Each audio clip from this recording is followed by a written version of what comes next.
Now, the financially strained Nama Khoi Municipality in the Northern Cape is reeling from recent flood damage, and heavy rains left several communities cut off, with aid organizations stepping in to provide emergency supplies.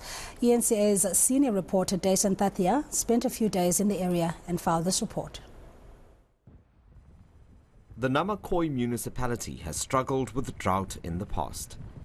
But in June, exactly the opposite happened. Heavy rainfall battered the region. Rivers swelled, and some villages became waterlogged. 5 people drowned after being swept away.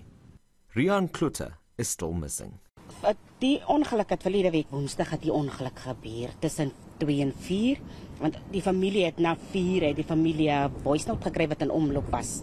En by daardie stadium was ek myself by die werk gewees. Ek het 'n paar oproepe na my kinders toe gemaak om nie eers te glo dat wat op die fone gaan kry nie, want ons weet nog nie of dit is nog nie bevestig heidaglik by daai stadium was dit nog nie bevestig of dit Rian was nie.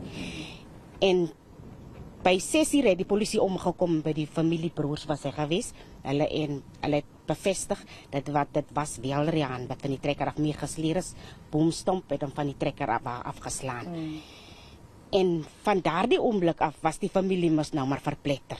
The family has made peace with Klutter's loss, but now they just want closure. En met die uitspoel van die vloed maak dit baie moeilik die soektog, want dis bome wat gegaan het, bome wat oor mekaar geval het, dis sand wat gerol het, dis klippe wat gespoel het.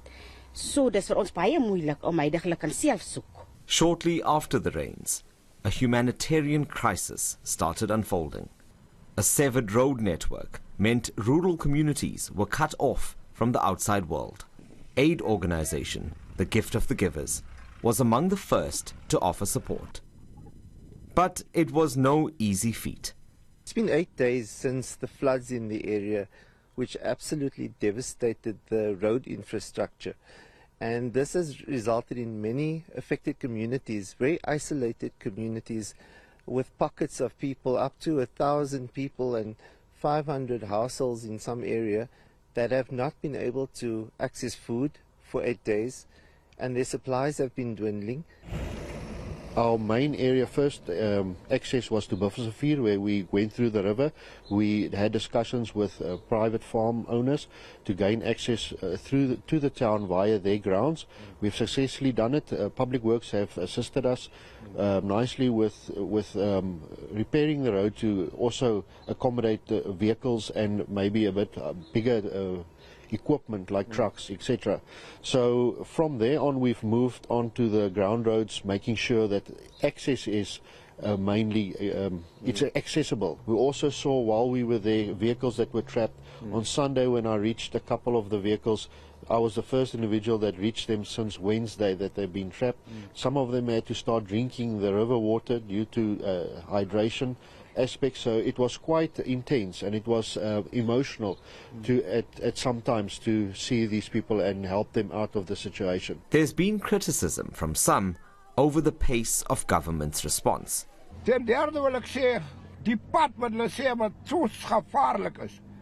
As jy gekyk het op die foto's en jy gesien het, daar's 'n sny by Skaaprivier wat so simpel is. Daar kan net konkrete pype gelê gewees het, so 2, 3, 4, en dan gaan hy toegegooi gewees het. Nou moet ons hier gestrand sit, ons het skulde wat ons betaal, ons kan nie betaal nie, en ons moet hier kospakkies kry, wat net nie uitkom nie, want hier is mense wat nou so lank, en die ou mense vernaam, wat so in hierdie warm son moet staan. Daar is nie genade vir hulle nie.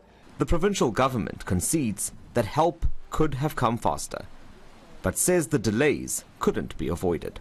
It's not really our own making, but the fact that our roads are damaged, we can't get big trucks to come over with food.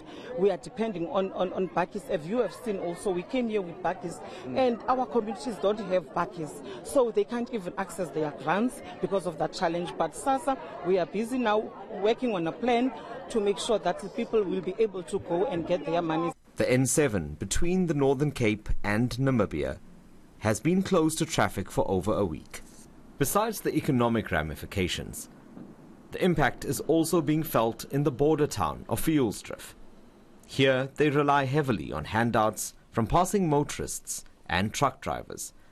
A community leader says their problems began long before the floods. First of all, I want to start before the flood. See, actually, there's various business activities taking place in our community, on our land, but it seems like there's no intervention, and we are not acknowledged by the state departments as well as the local stakeholders, and that is the biggest problem that we're actually facing, because coming from that point, we struggle with job opportunities at the moment. There's no job opportunities for our community members here. Children need to go and attend school. We have only about like 3 or 4 classrooms there. Sometimes the only food a child will have is maybe 11 o'clock or 10 o'clock at school. The flood damage is possibly the straw that broke the camel's back for the Nama Khoi Municipality.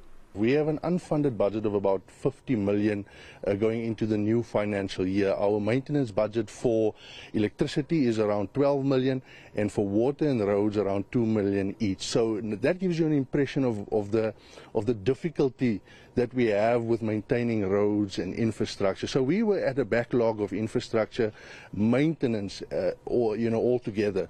So when we got hit by these floods, it just deteriorated the whole situation. A local state of disaster has been declared, which is expected to expedite rebuilding and recovery. Aid distribution to affected communities continues this week. I'm Dasen Thathiah in the Nama Khoi Municipality in the Northern Cape.